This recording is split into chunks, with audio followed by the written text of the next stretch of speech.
Si quieren comentar algo, ¿verdad? Entonces, bueno, vamos a empezar para no atrasarnos. Em, esta semana tenían el Deadpan como clasificación y también teníamos em, el primer capítulo del libro de Susan Sontag, ¿verdad? Que el el primer capítulo se llama En la caverna de Platón. Y de eso se trataba. Pero quiero saber primero qué opinaron del video, del deadpan. Es un estilo como, para mí, la clasificación de deadpan nos muestra fotografías muy técnicas, ¿verdad? O sea, ya se van a ir dando cuenta que en las otras clasificaciones no necesariamente vamos a ver, por ejemplo, fotografías bien expuestas o no necesariamente todas las fotografías van a estar enfocadas, ¿verdad? ¿Por qué? Porque va a haber un concepto detrás y van a haber otras prioridades. Y la técnica y el tecnicismo pasa a segundo plano, porque lo más importante es la idea y lo que se quiere comunicar a través de la idea, ¿verdad? Entonces, por eso es irrelevante si una foto de repente pareciera que está mal tomada. Sin embargo, en el deadpan es todo lo contrario. En el deadpan es como una calidad estética como perfecta, ¿verdad? O sea, todo está perfectamente puesto, perfectamente ubicado y se trabaja en tipologías, ¿verdad? Y como ustedes comentaron, hubieron varios que ponían que la tipología es una clasificación, ¿verdad? Digamos que en este contexto de la clasificación de la fotografía como arte contemporáneo, el deadpan lo vemos más como esa clasificación, pero que me lleva a una simetría de todos mis elementos, de todas mis fotografías.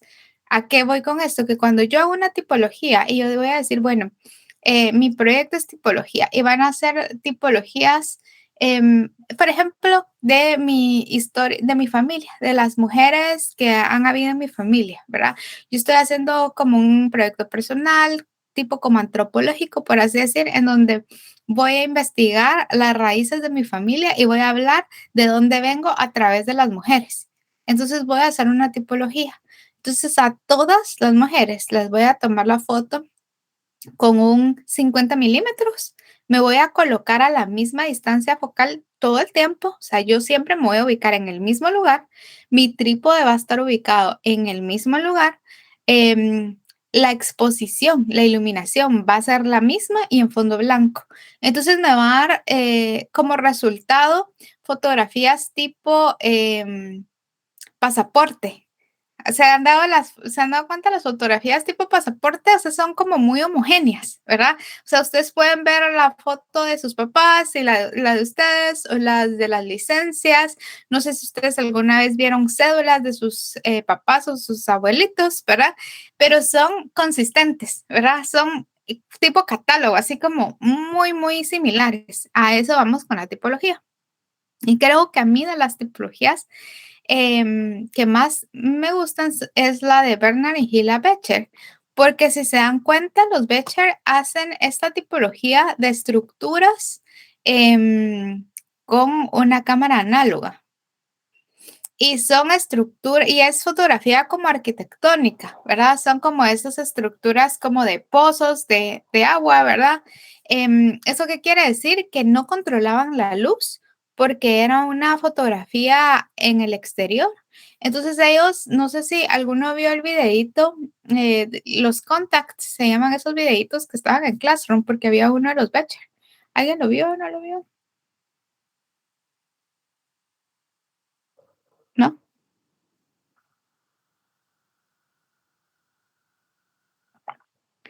A los que se han ido integrando, les pido porfa su cámara que me la encienda. Creo que no lo vieron, pero en el video este de Contacts de los Betchers, mencionan ellos, por ejemplo, que, porque es una entrevista, entonces se le escucha sí, los de Classroom, Vicky, se les escucha dentro de la entrevista que dice que, por ejemplo, ellos trataban de ir a tomar sus fotos en un día nublado. Entonces, ¿qué quiere decir esto? Que si hoy me levanté y en mi cabecita decía, bueno, hoy tengo planificado para ir a tomar fotos y hoy saco estas fotos, pero sabes que hoy había mucho sol o había lluvia, se me arruinaba mi día de sesión de fotos y no iban a tomar las fotos. O sea, se tienen que esperar otro día en donde la luz coincida, ¿verdad? ¿Por qué? Porque están haciendo una tipología, porque todas las fotos se tienen que parecer. Entonces, esas imágenes que ustedes vieron de los Becher no fueron como retocadas en Photoshop, no fue que después, ahí vamos a compensar la exposición, la iluminación para que se parezcan. No, ¿verdad? O sea, desde el film, desde que hacen la foto, procuran que sean lo más similares posibles, ¿verdad? Otro es que si se dan cuenta que el aire que existe, es decir, tengo mi estructura arquitectónica de centro y el aire del espacio que yo dejo alrededor coincide. Si ustedes ven detenidamente sus fotos, el aire que tiene a los dos lados, izquierdo, derecha y arriba, es muy similar en todas las fotografías. Y a eso le llamamos una tipología. O sea, todas las fotos tienen que ser lo más idénticas posibles, ¿verdad? Se tiene que apreciar esa rigurosidad técnica, ¿verdad? No puedo hacer una tipología, por ejemplo, sin un trípode. Sería imposible. ¿Por qué? Porque cada vez que yo me ponga a tomar la foto, mi encuadre va a cambiar. Donde tenía las manos va a cambiar. No me voy a recordar, ¿verdad? Entonces, por eso se utiliza, por ejemplo, un trípode para mantener esa consistencia, para saber que mi cámara se queda ahí fija y yo solo voy rotando los elementos. ¿Alguien tiene algo que opinar? ¿Qué les pareció el deadpan? ¿Les gustó o no les gustó? ¿Habían visto imágenes de este tipo? ¿Conocían a alguno de los fotógrafos del video?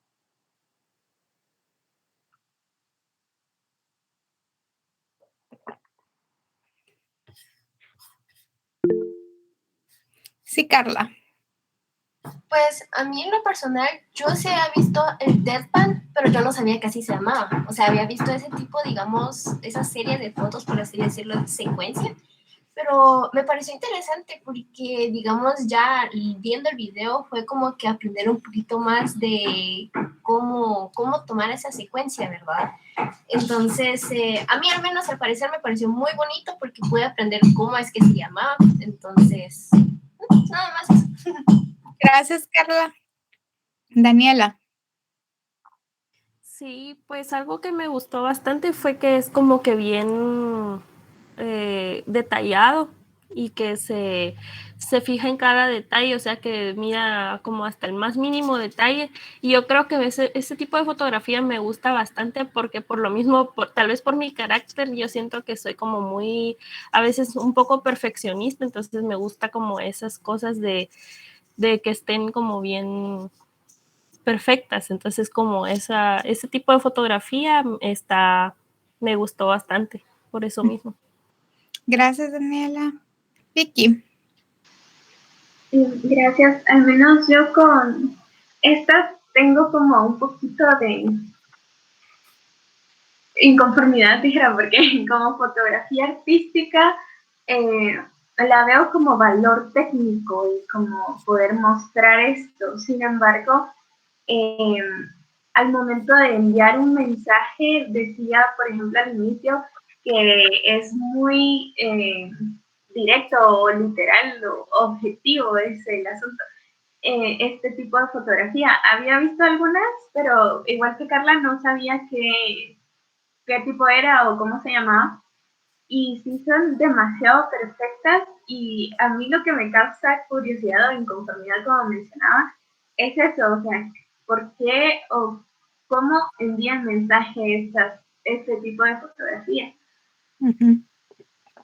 Gracias, Vicky. Les voy a mostrar una foto, no sé si les puse en el video las fotos de los aguacates.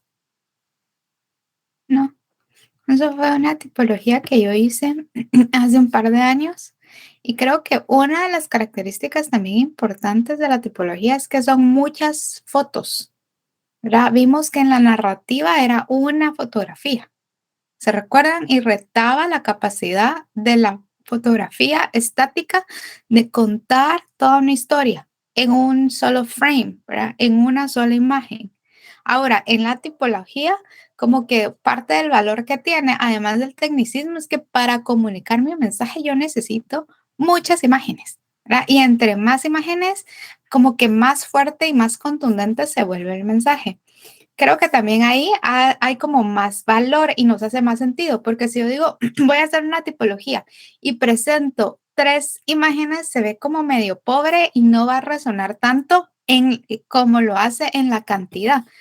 Y este proyecto, yo lo hice, es una tipología de aguacates y si se dan cuenta, solo son fotos de diferentes aguacates abiertos, ¿verdad? Entonces, digamos que en este caso, la cantidad de aguacates me la dio la investigación que hice, ¿verdad? Lo que tenía yo como que en mi statement artístico, ¿verdad? Como para decir por qué. ¿Qué estaba comunicando? El proyecto se trataba, en ese momento yo estaba tenía a mi alrededor muchas amigas que no tenían pareja, no tenían novio. Y entonces la intriga era, pues, ¿por qué no consigo un novio, verdad? Porque es tan difícil encontrar como que a un hombre con el que uno diga, bueno, quiero tener una relación o puedo tener un proyecto acá, ¿verdad? Entonces empecé a investigar y encontré una investigación que hizo una empresa de investigación de mercados en España para determinar cuántas relaciones había que tener antes de encontrar como que a la pareja ideal. Y no recuerdo el número, pero esta empresa de mercado la hizo para un cliente que tenía de una plataforma de citas en línea, como tipo Tinder, ¿verdad? ¿Por qué? Porque esa empresa de Tinder, por así decir, necesitaba el número exacto, más o menos el número promedio. ¿Por qué? Porque así ellos podían saber cuánta gente necesitaba en su base de datos para que una persona normal pues scrolleara y probara hasta llegar al indicado, por así decir, y poder a nivel estadístico ofrecer un mejor servicio. Entonces hacen esta investigación y determinan, qué sé yo, que eran 20 relaciones. Dentro de las 20 relaciones había como que una cita ciegas, había como one night stand y había una relación larga, como que otra tenía como una relación donde lo hubieran engañado a uno. Entonces, como que desglosaron todo eso y llegaron al número 20, por así decir. Entonces, lo empecé a vincular yo y hice la analogía con los aguacates, por dicho tan común que los hombres son como los aguacates, ¿verdad? Que no siempre salen buenos. Entonces, bueno, me fui ahí, pero luego me fue a pensar, bueno, si no siempre salen buenos, si cuesta elegir un buen aguacate, pues me debería de informar y entender cómo se elige un aguacate. O sea, si yo me voy solo así de perdida al mercado, obviamente sin nada de experiencia, muy probablemente que me van a salir malos. Entonces empecé a buscar así como cómo se elige un buen aguacate y empecé a investigar en sitios para entender. Y entonces ya con ese conocimiento, pues también dije yo, bueno, ¿y será que importa el lugar donde elijo mi aguacate? Porque también dicen como que es muy común escuchar como que este tipo de comentarios de, bueno, es que si lo conociste en el bar, en la discoteca, pues ¿qué puedes esperar?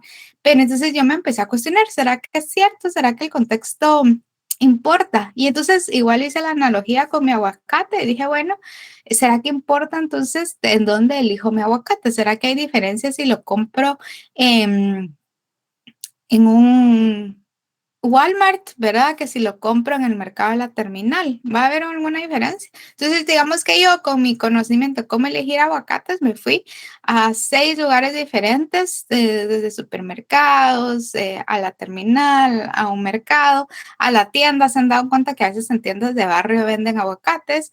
Y entonces me fui a comprar mis aguacates y luego el resultado final era, bueno, ir abriendo los aguacates poco a poco, cada uno a la mitad y ver cómo me habían salido mis aguacates. Si importaba el lugar donde los había elegido y si era suficiente el conocimiento que yo tenía para garantizar un buen aguacate, ¿verdad? Y entonces el resultado es esa tipología. Entonces yo, obviamente, por la temática que estaba tratando, o sea, a mí se me hizo que no la podía hacer. Desde mi perspectiva no lo podía hacer con hombres, ¿verdad? No les iba a tomar fotos y decir, bueno, voy a salir contigo y a ver qué tal resulta esta relación para mi proyecto, te va a tomar un retrato. O sea, yo no lo hubiera hecho así, ¿me entiendes? Entonces, ¿cómo uno recurre a analogías? Y dentro de las analogías, por la cantidad de fotos que necesitaba tomar, pues se volvió una tipología. Entonces, así es como el proyecto va hilando y va contando historias dentro de muchas veces este tipo de clasificación. que tiene que ser sumamente técnica, como ya les digo, pero que dentro del tecnicismo puede comunicar muchísimo. Al mismo tiempo tiene que ser muchas imágenes. Imagínense que también ustedes quieren hablar, qué sé yo, de la vida de sus abuelos. Y resulta que sus abuelos coleccionan cucharitas. No sé si han visto esas cucharitas que venden en diferentes países, tipo imanes, ¿verdad? Entonces van a agarrar esas cucharitas y de esas cucharitas van a contar la vida de sus abuelos haciendo una tipología. O de los imanes de la refri. Vamos a hablar, por ejemplo, se me ocurre, vamos a hablar de, qué sé yo, personas, en mi caso ahorita que estoy viviendo en otros países es un tema constante del ser inmigrante. Entonces voy a tomar, en lugar de tomarle fotos a la gente que ha emigrado a Estados Unidos, voy a decir, bueno, voy a tomar fotos de sus refris y voy a hacer una tipología. O sea, ¿qué historia me están diciendo ahí? ¿Verdad? O sea, tienen como que muchos imanes que les recuerdan a su país, han podido viajar o no han podido viajar, porque esos se vuelven como pequeños trofeos, ¿verdad? De a dónde fui y lo pongo en display de ahí he ido. Entonces, en lugar de hacer un retrato de la persona y decir, ah, bueno, miren este señor que emigró y se vino a Estados Unidos, estoy contando una historia a través de una tipología, a través de un objeto, ¿verdad? Entonces, no sé si por ahí entienden como que un poco mejor de qué se trata o qué potencial tiene esta clasificación al momento de hacer un proyecto. ¿Queda más claro? Bien. Y si se dieron cuenta, aquí sí, en este, como les decía al principio, importa muchísimo el tecnicismo, ¿verdad? O sea, que sí tengo que tomar fotos correctas, ¿verdad? En una tipología, no puedo incluir una foto que estaba mal expuesta o que estaba desenfocada o que el encuadre no era correcto, sino que en todas me tengo que ir lo más perfecto posible, ¿verdad? Bueno, y ahora entrando a la caverna de Platón, la última pregunta que les hacía era sobre qué creían o cómo creían ustedes que se relacionaba la caverna de Platón, ¿verdad? Con lo que Susan Sontag escribía. Y creo que quien dio como que justo en el punto, digamos, no es que lo que los demás dijeran estaba incorrecto, pero la reflexión o como el texto fue armado es de la forma en que Vicky lo planteó. ¿Por qué? Vamos a ponerlas ahorita.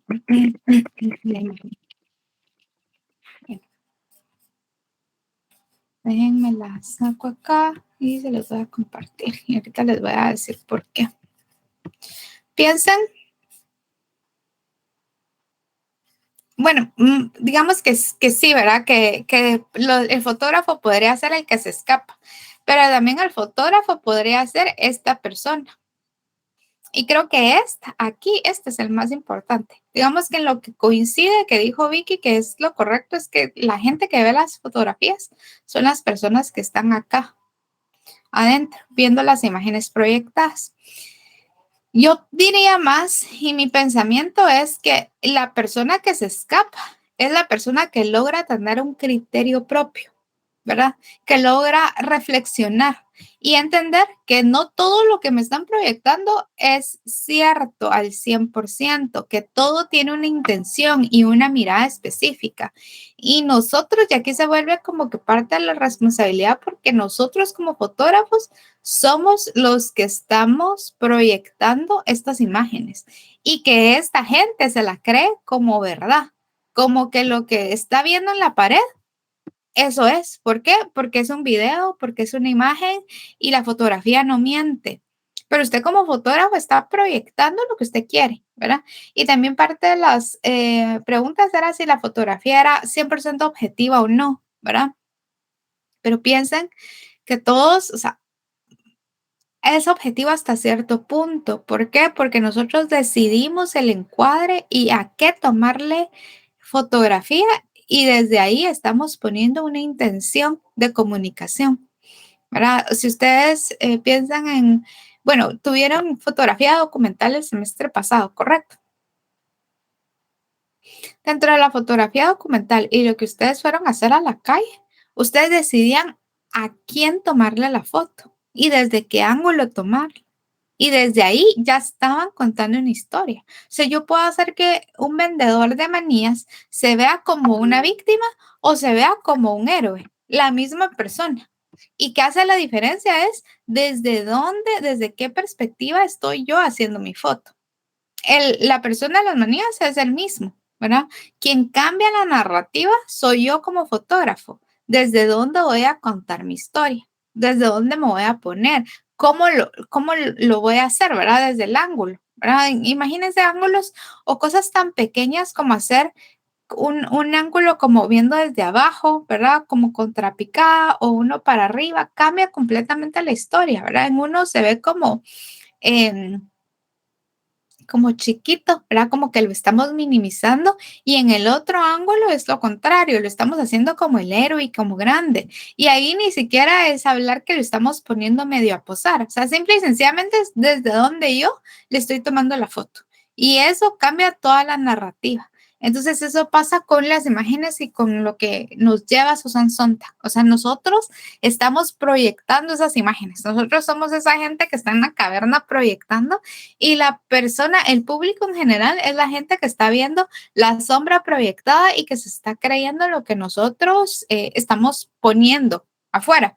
Creo que la responsabilidad más grande, lo que nosotros deberíamos aspirar en nuestra vida personal es llegar a ser la gente que se escapa de la caverna, ¿verdad? ¿Por qué? Porque eso me va a hacer tener un pensamiento reflexivo, me va a hacer pensar, ¿verdad? Conectar y entender que toda la gente siempre tiene una intención cuando está comunicando, ¿verdad? Que no puedo tomar ninguna palabra al 100% como literal, como verdad, sino yo también debo investigar y debo entender cuáles son los intereses de esa persona, ¿verdad? ¿Por qué está interesado en X o Y, ¿verdad? Es muy interesante porque también han habido como en todo el sentido, hablemos ahorita de política, por ejemplo, se me venía ahorita a la mente que les estoy hablando la controversia que hubo acá en Estados Unidos porque quitaron la ley del aborto para que fuera una ley como federal y ahora son los estados quienes deciden si es ilegal o no, ¿verdad? Entonces, con esto han habido muchas teorías de por qué el interés de la Corte Suprema de quitarlo. Y una de las teorías que me pareció interesante fue que si la ley sigue como que prevaleciendo, ¿verdad? Si siguen legalizando el aborto, lo que sucede es que se le da el acceso a la gente pobre a tener un aborto, porque la gente rica siempre va a tener acceso. ¿Por qué? Porque me monto un avión, me voy a otro estado y me hago un aborto y fin se acabó, ¿verdad? Pero alguien pobre no tiene esa posibilidad, ¿me entiendes? Y generalmente son los pobres los que más sufren siempre. ¿Por qué? Porque tienen menos acceso, menos recursos y menos acceso en todo el sentido, hasta métodos anticonceptivos para evitar un aborto, para evitar un embarazo, ¿qué digo? Entonces se vuelve complejo. Entonces, ¿por qué a mí me interesaría como gobierno el privarle a la gente de más escasos recursos del acceso al aborto, por ejemplo? Porque si yo privo a la clase baja del aborto, el, la, el nivel socioeconómico bajo se va disminuyendo, ¿verdad? ¿Y qué pasa cuando el nivel socioeconómico bajo se va disminuyendo? La gente que necesito como fuerza laboral con empleos bajos va disminuyendo, porque entre como que se reduce la pobreza, o sea, si en lugar de tener 5 hijos, yo tengo uno, ¿qué pasa con ese hijo? Le brindo mejores oportunidades. Tengo más chance, por así decir, de que ese único hijo vaya y llegue a la universidad. Y si llega a la universidad, no va a querer trabajar en un McDonald's. ¿Por qué? Porque su pretensión salarial va a ser más alta. Y entonces, ¿qué pasa si todos llegan hasta ese nivel? Se me desaparece el nivel socioeconómico bajo y nadie va a querer hacer ese tipo de empleos. No sé si me cachan como la lógica de esta teoría. No quiere decir que esté correcta o incorrecta, pero al mismo tiempo dice uno, bueno, hay un punto de vista ahí interesante. Y es ahí donde a eso deberíamos de aspirar nosotros, a tener ese pensamiento crítico y decir, bueno, ¿por qué les interesa quitarlo? ¿Verdad? Porque en teoría también como que en teoría, en todos los estados, como que son como laicos, ¿verdad? Entonces no se debería de mezclar lo que yo pienso con mi religión y la ley, en teoría, porque sabemos que siempre se mezclan, ¿verdad? Pero ese es el ideal. Entonces, el pensar, bueno, ¿por qué me interesa que la gente al final siga teniendo hijos, ¿verdad? Y que se siga clavando con un montón de hijos, porque hay historias complejas, ¿verdad? No todas las historias al respecto se tratan de gente que no se cuidó, no estaban casados y cometen y tienen relaciones y tienen niños, ¿verdad? La vida es más compleja que eso, ¿verdad? No todo es como blanco y negro. Entonces, al entender eso y empezar a entender y cuestionarse a uno, ¿de dónde viene este interés? ¿Verdad? ¿Cómo le favorece al Estado? ¿Cómo le favorece al gobierno? ¿En qué le favorece a la gente? A la gente de clase alta, de clase media, de clase baja. Y cuando nos empezamos a cuestionar, creo que empezamos a ser esa gente que sale de la caverna y empezamos a entender que que todos los problemas tienen muchas aristas y hay muchos intereses de por medio, intereses políticos, intereses religiosos, intereses económicos. Y entonces esos intereses, ¿cómo me afectan a mí? Porque al principio puede parecer que no me afectan, pero siempre me puede pasar como salpicando. Un ejemplo más cercano que tienen ahorita ustedes y que yo he seguido, el problema es un poco esto de la elección de rector de San Carlos. Entonces, ustedes, estando en una universidad privada, pueden pensar, bueno, o sea, yo gracias a Dios estoy en una universidad privada, ¿verdad? Yo tengo mis clases y no tengo que andar en revueltos, ¿verdad? Mi vida siguió normal. Sin embargo, eso es incorrecto. ¿Por qué? Porque la universidad como instancia tiene mucho poder político. Y entonces sí me afecta. Tal vez no me afecta en el corto plazo y a veces esos son los problemas que son más difíciles de entender y salirse de la caverna y ver el plano completo. Porque ahorita como estudiante universitario a usted no le afecta, por así decir. Usted se va a graduar, usted sigue teniendo clases, usted puede seguir su vida normal. Terminó con su licenciatura. Sin embargo, si no se pone un alto a esas instancias de corrupción, cooptan la USAC. ¿Y qué pasa con eso? La USAC tiene voto en la elección de puestos de poder en el gobierno. Y entonces, ¿qué pasaría? O sea, la corrupción ya está plagada en todos los organismos. O sea, en la universidad que era la que, digamos, que hasta donde no habían llegado, si se permite, o sea, se alinea con todos los demás y hace que toda la corrupción y toda la gente que está en los demás organismos, pues hagan lo que ellos quieren, ¿verdad? Porque tienen voto en todas las instancias, en todos los puestos de poder. Y entonces ahí sí me va a afectar tarde o temprano, porque las decisiones que hace el gobierno o lo que se roba me afecta a mí como ciudadano común y corriente, ¿verdad? O sea, entonces sí afecta. Entonces creo que de eso se trata, el poder ver un poco más allá y salirse de la caverna y entender que no, o sea, no todo lo que se proyecta, no todas las noticias, piensen también en los canales, ¿verdad? O sea, ¿cuál es la narrativa del canal 3 y 7? ¿Qué es lo que dicen? ¿Verdad? ¿Bajo qué intereses o a quién, bajo qué luz ponen qué noticia? Versus los otros canales, las noticias como fuertes también, que están diciendo la prensa internacional, ¿verdad? Y meterse a ver para entender la narrativa. También fue interesante esto de la detención de Zamora, del periódico, porque llegó a periódicos internacionales. Entonces también es como leer lo que desde guatemala.com o Soy 502, por ejemplo, y leer también qué está diciendo, por ejemplo, el New York Times, que es un periódico serio y que no tiene partido de X o Y, ¿verdad? Para poder entender cómo se construye la historia y tener como una mejor visión de los problemas. Entonces, todo eso nos ayuda a reflexionar y al final el ser una persona reflexiva va a tener un impacto en los proyectos que yo construyo, porque mis proyectos dejan de ser superficiales y me voy convirtiendo en una persona que piensa un poco más a fondo, que medito y que proceso la información, porque de eso se trata. Hacer algo superficial, o sea, cualquiera lo puede plantear, pero ponerse a pensar y reflexionar, eso es el reto, porque a la mayoría no nos gusta. ¿Alguien tiene algún comentario o quisiera agregar algo? Sí, Vicky. Gracias. Yo realmente colocaba en la relación que hice, ¿verdad? Sin embargo, pienso que aún cualquier erudito representa a esa persona justo que sale de la caverna. Y lo ponía como los fotógrafos porque justo ahora que vemos que una fotografía puede significar mucho más de lo que muestra realmente, pueden regresar, proyectarlo, pero cualquiera que de por sí justo ya tiene como un conocimiento extra o no simplemente acepta lo que le dicen, ya es esa persona que salió, ¿verdad? Y luego regresa a proyectarlo como una realidad hacia otros. Y al mismo tiempo es como un provocador, ¿no? Un incitador a esta gente, al público, de cuestionarse lo que están viendo, porque, por ejemplo, me mostraban una cosa antes, pero viene otra y otra persona y me muestra algo más o algo completamente distinto y contradictorio, entonces posiblemente en ese momento me voy a cuestionar si lo que yo creía realidad está bien o no, ¿verdad?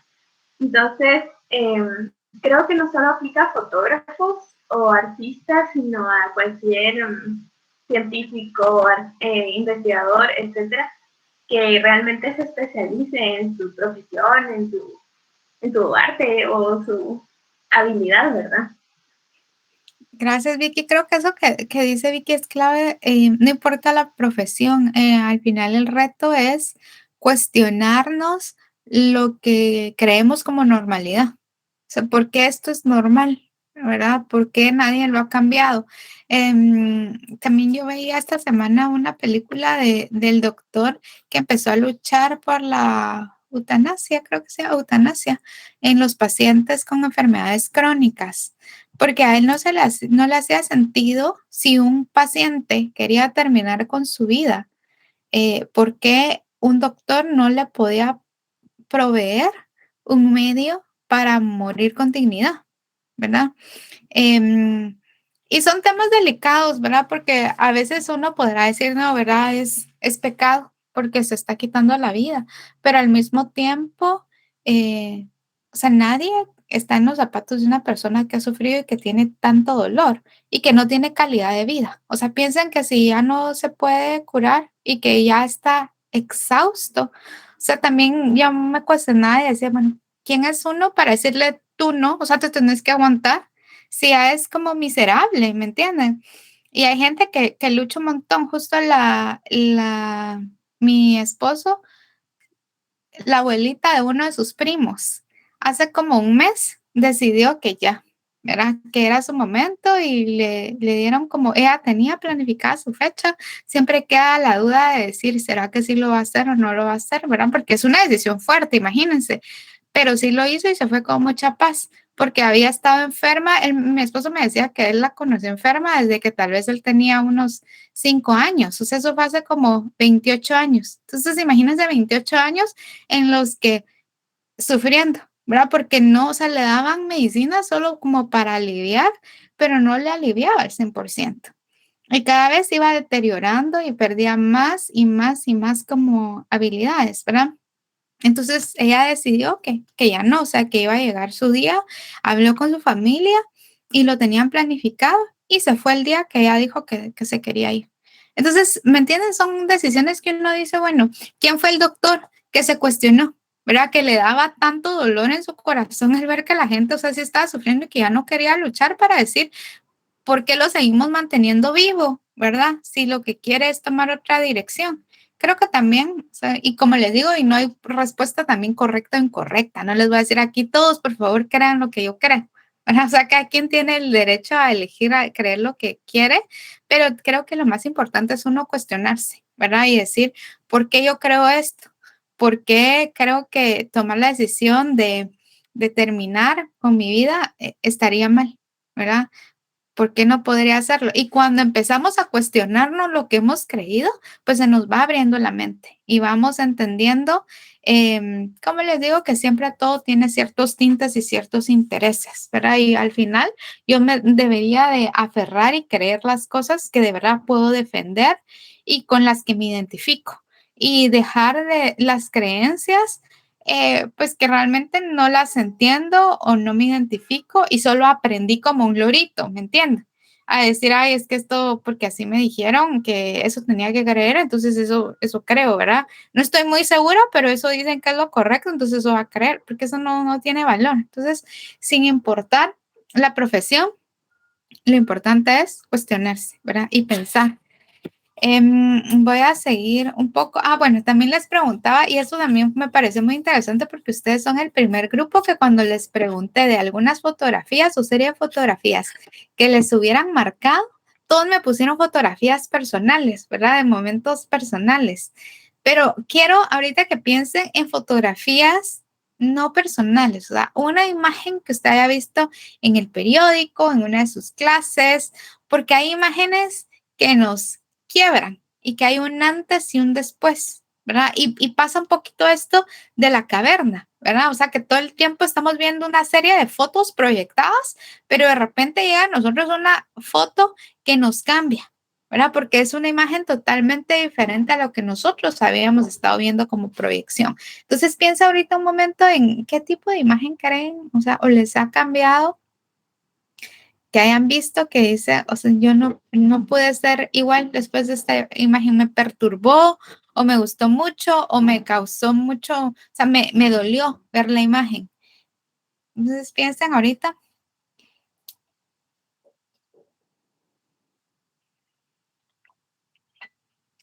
Annette, cuénteme, ¿qué foto podría decir a usted que fue la que le marcó el antes y después? Yo creo que las fotografías que aparecen en los periódicos, porque cuando uno es niño, pues tiene la accesibilidad de ver un periódico o una revista, y cuando salen las fotografías de los muertos, pues a uno de niño le impactan, ¿verdad? Porque son cosas que uno no ha visto y creo que a uno lo marcan, quiera que no. Y eso siento que es lo que me ha impactado al ver fotografías que ponen así en los periódicos de muertos, porque los ponen a veces bien pelado, ¿verdad? No se miden para nada. ¿Y hay alguna en específico o no? Pues que me acuerde en sí, no, que me acuerde, pero sí, como yo antes miraba bastantes revistas o periódicos, me gustaba ver, y siempre miraba que ponían imágenes así, ¿verdad? Pero así que me acuerde una en específico, no. Muy bien, gracias. Johan. Sí, buenos días. Yo creo que a mí una de las que más me marcaron fueron, no sé si se recuerdan, el incendio que hubo creo que fue en Australia y todos los animalitos estaban saliendo quemados y unos estaban ya calcinados. Creo que esa fue la serie de fotografías que a mí más me marcó y me dolió. Gracias, Johan. Rocío.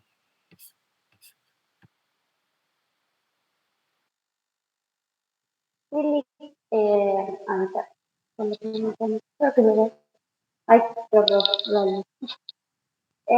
Pues, ah, pues yo creería que tal vez, no sé el nombre ahora del fotógrafo, pero me recuerdo de una foto que nos enseñaron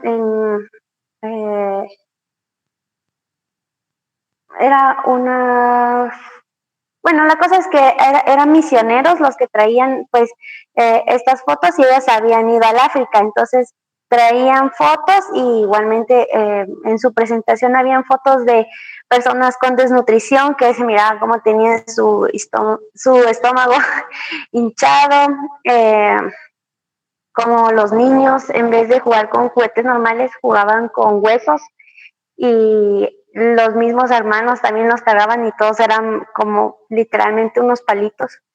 Pero la que más me impactó fue una que creo que ganó un premio, que fue la del niño que está ya a punto de morir y que está como agarrando sus piernas y que hay como un sopilote a la par de él esperando ya para comerlo. No me recuerdo ahorita del fotógrafo, pero creo que de este tipo fue las que más me ha impactado a mí. Gracias, Rocío. Incluso ese fotógrafo se suicidó. fue tan fuerte como toda la movilización mediática después de la imagen que se suicidó. Daniela. Sí, yo justo iba a hablar de un fotógrafo que también investigamos el año pasado. No sé si cuándo fue que recibimos fotografía documental, creo que fue el semestre pasado. Y pues investigamos cada uno de un fotógrafo famoso y creo que una de esas fotos me impactó bastante, que fue la de Don McCullin, que es un fotógrafo que me tocó investigar a mí. Y pues fue cabal de desnutrición, y la que más me impactó fue como una madre le estaba como que tratando de dar de mamar a un niño desnutrido y la mamá estaba igual de desnutrida. Entonces es así como que bien fuerte esa imagen, porque uno se pone a pensar cómo es que viven esas personas y todo eso, y entonces también él narraba la historia de cómo le tocó vivir en esa época, y que también, que él también es un fotógrafo que va como que contra los paradigmas y estereotipos sociales. Entonces, vivir como que salvajemente, se podría decir hasta cierto punto, pero sí se va como más allá. Y esa foto me tocó bastante, o sea, me gustó y a la vez me dio nostalgia, porque por las mismas situaciones sociales y todo eso. Gracias, Daniela. Sergio. Sí, pues no sé si va a sonar gracioso, pero yo cuando era más pequeño tendía pues mi papá tenía un MP3 y yo tendía a agarrar el MP3 y pues a escuchar música así sin permiso. Y entonces me recuerdo que pues había un tal Michael Jackson, y entonces pues yo escuchaba música de Michael Jackson, pero era pequeñito, la verdad. Y yo era, bueno, siempre he sido bien miedoso, nunca me ha gustado así todo lo... Y me recuerdo que yo, o sea, supe quién era realmente de cara a cara a Michael Jackson el día que se murió, pero yo ya había escuchado su música, pero jamás no había, pues no lo había buscado antes en internet, ¿verdad? Y me recuerdo que estaba en las noticias, y me recuerdo cuando sacaron, cuando él era como morenito y cuando él se fue pues haciendo así como que más blanquito y todo deteriorado. Yo no sé, pero a mí me dio tanto miedo que la verdad es que me impactó. O sea, hasta el día de hoy yo veo a Michael Jackson y es así como que me recuerda ese momento que a mí me dio mucho miedo. Y yo, ¿cómo es que este puede cantar así? Me gusta su música y se ve todo raro, decía yo. Entonces, suena gracioso, pero yo creo que es de las que, o sea, que a día de hoy sigo viendo a Michael Jackson y me recuerdo de ese momento. Gracias, Sergio. Espero que lo supere algún día. Carla. Pues sí, yo tengo la verdad varias, porque digamos, yo de pequeña siempre he sido demasiado curiosa, ¿verdad? Y la cosa es que la fotografía me ha gustado desde siempre, pero como era así de curiosa, me metía a ver fotos que no debía, ¿verdad? Y a veces me quedaba yo con el shock, ¿verdad? Entonces, hay tres, pero voy a hablar una en específica. Es de un incendio que hubo en Boston, fue justamente en el 75. Y esa foto me impactó mucho porque, digamos, el momento de lo que pasó y el trasfondo, ¿verdad? Fue una foto de donde se ve una señora y un niño van cayendo desde arriba del piso, ¿verdad? Y justamente dice la historia de que ellos estaban bajando por las escaleras de incendios cuando se derrumbó eso, y justamente se ve capturado que la señora va de cara y el niño va en la parte de atrás. Entonces yo al menos cuando lo vi pequeña, yo dije, puchica, ¿qué es eso, verdad? Entonces después cuando ya crecí, mis papás me explicaron, me dijeron de que hubo un incendio y que justamente ellos tuvieron, digamos, sí, casi mil maneras de morir, tuvieron la mala suerte, porque dice que la señora murió en el instante que cayó en el piso, pero el niño se salvó por la chica que había caído primero, ¿verdad? Entonces ya después de ver las fotos de cómo había quedado el incendio y todo eso, sí me impactó, porque, o sea, fue una simple foto que solo se mira como si fuera en el aire, pero realmente no sabía el trasfondo, entonces eso sí me dejó algo así como... ¡ay! Y la otra sería la chica Napal, si no estoy mal. Esa también fue otra fotografía que a mí me impactó porque al principio solo veía a los niños que estaban desnudos y estaban corriendo, ¿verdad? Pero ya ahí yo ya estaba un poquito más grande, ¿verdad? Pero yo ya investigué y también, digamos, me dejó algo traumada porque dije, ¿cómo puede ser la sociedad, ¿verdad? Y ponerme en el lugar de esos niños como que sí me hizo como que cambiar un poco mi forma de ver las fotografías, ¿verdad? Entonces, esas serían las dos que más me dejaron. Gracias, Carla. Cristian, y porfa, se enciende su cámara, que no vea su cámara encendida, tampoco María. Y Erwin, que jamás lo he visto, nunca enciende su cámara, porfa. Sí, yo había publicado en el tablón que me aparece fallo de cámara y ya reinicié la compu y todo ahí. Yo estaba viendo, cuando estaba terminando el bachillerato, estaba viendo la Segunda Guerra Mundial, entonces nos habían dejado un documental sobre todo eso, ¿verdad? Entonces, a mi mente en estos días había estado viendo unas noticias sobre Ucrania, sobre varios manifestaciones que hubieron, ¿verdad? Estaba viendo varios fotógrafos que estaban ahí y que pues más de algunos sufrió como daño, ¿verdad? Me salió, no me recuerdo muy bien quién era. Entonces me puse a pensar y me recordé justo eso de cuando estaba viendo el documental en quinto bachillerato, de que agallas deben de tener, me impactó las agallas y el valor que deben de tener los fotógrafos al ir a tomar esas escenas, porque creo que también me habían comentado que una fotógrafa había muerto por ir a hacer unas fotografías, pero no me recuerdo no sé dónde. Entonces, así de que me haya impactado, tal vez solo en ese momento no lo había pensado bien, fue cuando estaba en el colegio, cuando estaba viendo ese documental, las fotos que toman, ¿verdad? Y el saber cómo que habrán pasado, el miedo que habrán tenido, ¿verdad? Porque me imagino que no debe ser fácil pasar en esos momentos. Entonces, tal vez eso es como, me impacta el valor que tienen esos fotógrafos. Por eso. Gracias, Cristian. Y Giovanna.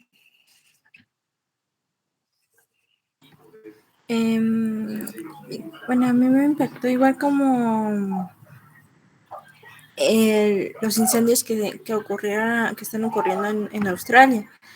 No me acuerdo cuándo fue que lo vi, pero igual los animales como es que por los grandes incendios se estaban quemando vivos los pobrecitos. Hay una imagen de un koala, un koala con su mamá y su bebé. El bebé sobrevivió y la mamá murió calcinada, pero el bebé solamente ahí se quedó así intacto, y además eso sí me marcó bastante. Y no, es increíble cómo es que algo así pueda ocurrir. Gracias, Giovanna. Yo les voy a enseñar la más reciente para mí. Y como decía en el libro, por ejemplo, Susan Sontag menciona, creo que fue la guerra de Vietnam y la serie de fotos donde hay una serie icónica donde una niña como que viene corriendo, que está quemada. Y yo creo que esa es la serie de fotografías que ella menciona en su libro. ¿A qué nos referimos con eso? Que hay fotos que nos marcan, que resuenan y que no podemos ser iguales después de verlas, ¿verdad?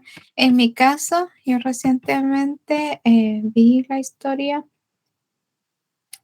porque no la conocía, de este niño, ¿verdad? De Emmett Till. Y les quería poner esta imagen porque la que les voy a poner después es muy fuerte. Entonces vean cómo era Emmett, ¿verdad? Un niño normal. Y este es Emmett después de que lo linchan. Entonces le desfiguran la cara y era totalmente irreconocible. Era como un monstruo, literalmente. Y se hace famoso Emmett porque la mamá decide hacer el funeral con el ataúd abierto, porque quería que la gente y la prensa viera lo que le estaban haciendo a las personas de color en el sur de Estados Unidos. O sea, no quería que la muerte de su hijo no sirviera de nada.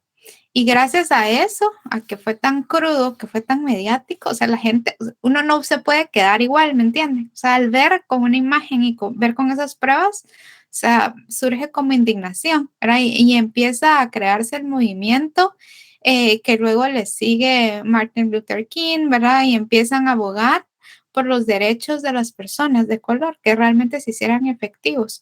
Pero es una imagen tan fuerte que como que se la estruja a uno el corazón de ver cómo desfiguran a alguien. O sea, le pegan y lo torturan tanto que no se reconocía. Si se dieran cuenta, como era un muchacho atractivo, ¿verdad? Sus facciones muy lindas y totalmente destruida. A mí me impactaba que hasta la oreja está como que destruida, ¿verdad? O sea, le pegaron tanto, le destrozaron la cara que hasta su oreja dejó de tener la forma normal y como los boxeadores, ¿verdad? Cuando le pegan tanto a uno, el cartílago se rompe y pareciera como que de poporopo, por así decirlo, la oreja, porque se desfigura el cartílago. Pues algo así le quedó la oreja a este niño.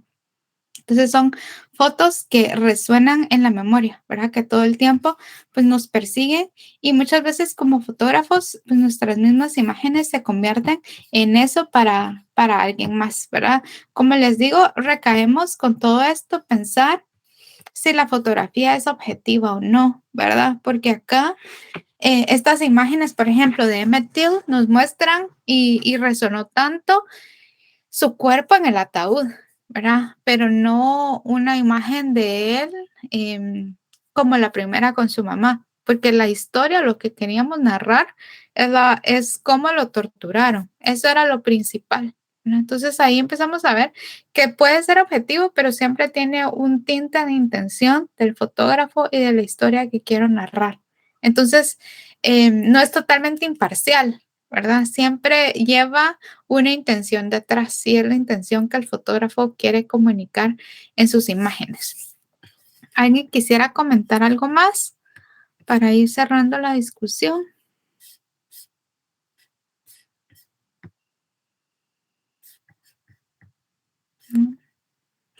Miren, esta semana tienen un poco más de actividades, ¿verdad? Tienen clasificación, something and nothing, o bodegón, entre paréntesis, los puse ahí en Perusal, en Classroom, y la lectura de párrafos sobre arte conceptual. También necesito que vean el documental sobre Solowit, que es de 26 minutos. Eso se los puse directamente en Classroom. Y aparte necesito que vean The Woodmans, que es como una película.